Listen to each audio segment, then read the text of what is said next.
7 ወር 2017 በጀት ውስጥ ከሐምሌ እስከ የካቲት 8 ቢሊዮን ብር ለሰራዊት አውጥቻለሁ። እንደ መንግስት መሪ 210 ሺህ ሰራዊት ስንቅ እንከፍላለን።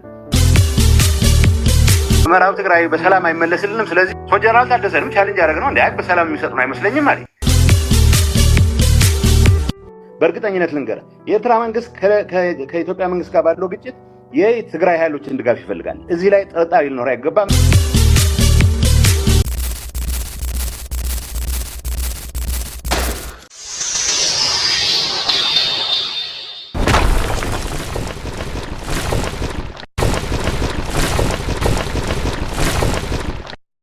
ፕሬዝዳንት ጊዜያዊ ምሕዳር ትግራይ አይተ ጌታቸው ረዳ ኣብ ህልው ፖለቲካዊ ኩነታት ትግራይ መልኪቶም ትማል መብራህርሂ ሂቦም እቶም ፕሬዝዳንት ምስ ሪኦት ሚድያ ብዘካይድዎ ጻንሒት ብርክት ዝበሉ ኣጀንዳታት ተልዒሎም ዘተዩ ኮይኖም ንሕና እውን ከም ታርጌት ሚድያ ብዋናነት ብዛዕባ እቲ ዘይተርፍ ዝተባሃለ ኩናት ኢትዮ ኤርትራን ሻዕብያ ዝሓተቱ ሓገዝ ሕወሓትን ዝምልከት ምዕራብ ትግራይ ብዘይ ኩናት ምምላስ ከም ዝኸብድ ዝገለጹሉ ኩነት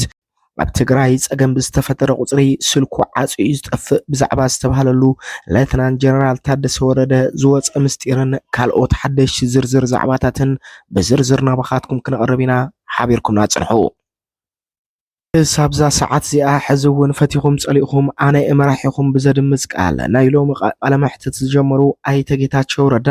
ዛጊድ ዝተቐየረ ነገር የለን ክብሉ ድማ ንምሽመት ፕሬዝዳንትነቶም ዝምልከት ሓሳብ ሂቦም ብዛዕባ ወንበሮም ክውጋዕ ዝቐነየ ጉዳይ ጌጋ ምዃኑ ዝገለጹ እቶም ፕሬዝዳንት ብዙሓት ኣካላት ፕሬዝዳንት ጌታቸው ረዳ ካብ ስልጣን ምውራዶምን ኣብ ክንድኦም እውን ምክትሎም ሌተናንት ጀነራል ታደሰ ወረደ ከም ዝተሾሙን ክገልጹ ምቕናዮም ዝፍለጥ እዩ እንተኾነ እቶም ፕሬዝዳንት ትማሊ ብመሰረት ዝሃብዎ መብራህርሂ ሳብታ ሰዓት ንሳ ኣብ ዙርያ ፕሬዝዳንትነት ጊዜያዊ ምሕዳር ትግራይ ዝተቐየረ ነገር የለን ክብሉ ድማ ገሊጾም ኣለዉ እንግዲህ እስካሁን ማቀው የተደረገ ለውጥ የለም ያው ማህተም አላስረከብኩም ስለዚህ ምናልባት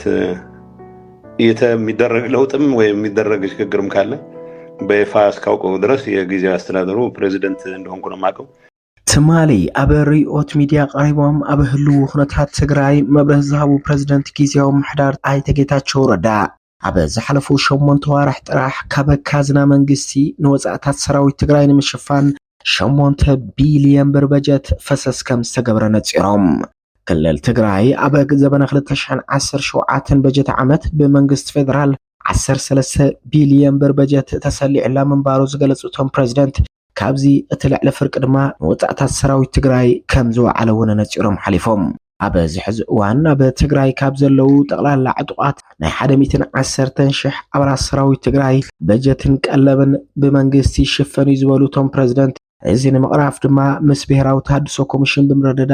ዲዲአር ዝቃላጥፈሉ መንገድታት እውን ይማቻቸው ከም ዝነበረ ነጺሮም ሓሊፎም ብሓፈሻ ኣብ ብሄራዊ ተሃድሶ ኮሚሽን ኣብ ክልል ትግራይ ጥራሕ 274,000 ኣባላት ሰራዊት ትግራይ ከም ዘለው ተገሊጹ ምንባሩ ይዝከር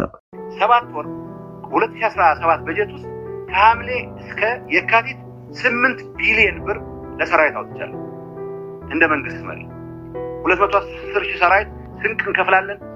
ንጉዳይ ጉዕዞ ናብ አዲስ አበባ ዝምልከት ኣይተ ጌታቸው ረዳ ኣብ ዝሃብዎ መብራህርሂ ንሶም ከምቲ ብተደጋጋሚ ዝገለጽዎ ብጻውዒት ተቀዳማይ ሚኒስተር ናብ አዲስ አበባ ዘምርሑ ኮይኖም ይኹን እምበር ኣብ መቐለ ብፍላይ ድማ ኣብ መወዳእታ ሰዓት ኣብ ዝነበሩሉ መዓልታት ኣዝዩ ዝተሓላለኸ ኩነት ከም ዝነበረ እውን ኣነጺሮም ሓሊፎም እዮም ፕሬዝዳንት ጊዜያዊ ምሕዳር ትግራይ ኣይተ ጌታቸው ረዳ ናብ አዲስ አበባ ክገሹ ኣብ ዝተወገሱሉ እዋን ዘይንብር ምንቅስቃሳትን ሓደሽ ኬላታትን ምንባሮም ዘስተውዓሉ ኮይኖም እቲ ነገር ንሱ ድማ ኣካለት ክፍጠር ዝቐነየ ወታደራዊ ኢዳእታውነት ይኽብሉውን ገሊጾም ሓሊፎም እኔ እስካሁን ከጠቅላይ ሚኒስትሩ ጋር ያረኩት አጭር ውይይት ከዚህ ጋር የተያያዘ ነው የማራዘሙ ጉዳይ ያው የህግ ስርዓት ያስፈልገዋል መውጣት ያለበት ደንብ ይሁን አዋጅ መውጣት ይኖርበታል ኣይተ ጌታቸው ረዳ ነቶም ኣብ ዝሓለፉ መዓልታት ኣብ ቅትለት ኣነን ጀነራል ጻድቃንን ትዝረብ ዝኾነ መእረምታ ኮነ ሓሳብ ክህብ ፍቃደኛ ይነበረን ክብሉ ዝወቀስዎም ምክትሎም ጀነራል ታደሰ ወረደ ትማሊ እውን ደጊሞም ወቂሶምዎም ብመሰረት ሓሳብ ኣይተ ጌታቸው ረዳ ጀነራል ታደሰ ወረደ ማለት ሓድሽ ነገር ብዝተፈጠረ ቁጽሪ ኣብ ክንዲ መፍትሒ መሃብ ስልኩ ዓጽዩ ዝጠፍእ ክብሉ ድማ ደጊሞም ወቂሶምዎም ብመሰረት ሓሳብ ኣይተጌታቸው ረዳ ጊዜያዊ ምሕዳር ትግራይ ኣብ ዝሓለፉ ዓመታት ስርሑ ብኣግባቡ ናይ ዘይምዕማሙ ቀንዲ ጸገም እውን ኣብ ካቢኔት ጊዜያዊ ምሕዳር ትግራይ ዝነበሩ ኣካላት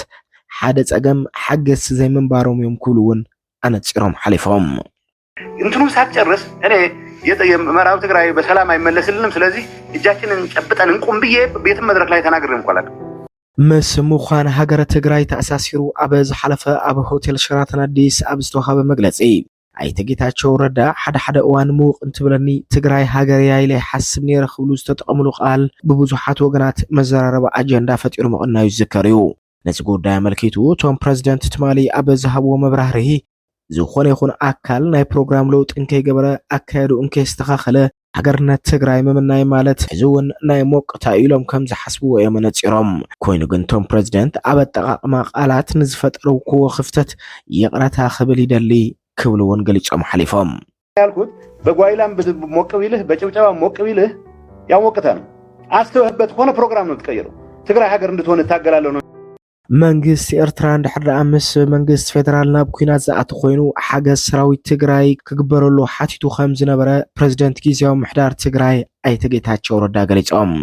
እቶም ፕረዚደንት ዝዝበሉ ምስ መሪሕነት ሻዕብያ ይራኸቡ ኣብ ዝነበሩሉ እዋናትን በድሕሪኡ ኣብ እዚ ጉዳይ ኣመልኪቶም ምስ ላዕለዎት ኣመራርሓ ሕወሓት ኣብ ዝተይሉ ግዜያትን ሓገዝ ንመንግስት ሻዕብያ ብተደጋጋሚ ይዝተየሉ ከም ዝነበረ ድማ ኣነጺሮም ሓሊፎም እዮም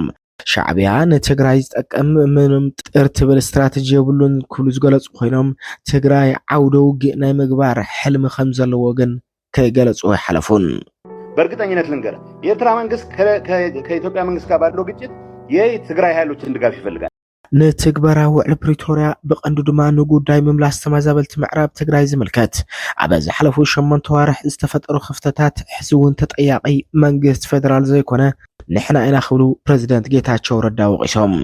እዚ ጉዳይ ንምፍጻም ዝተመደበ ምክትሎም ሌተናንት ጀነራል ታደሰ ወረደ ክንድት ዝግባእ ርሕቀት ኣይከደን ክብሉ ዝገለጹ ኮይኖም ነዚ ጉዳይ ዝምልከት ኣመራርሓ ጊዜያዊ ምሕዳር ትግራይ ንኽዝቲ ኮነ ኣብ መፍትሑ ድሂቡ ክሰርሕ ፈቃደኛ ይነበረን ክብሉ ድማ ገሊጾም ሓሊፎም ይሄ ግምገማ ነው ይሄ ግምገማ ተከትለ ምንድነው ማረገው እና እነሱ የዘረጉትን ከነ ብዙ ድክመቱ የዘረጉትን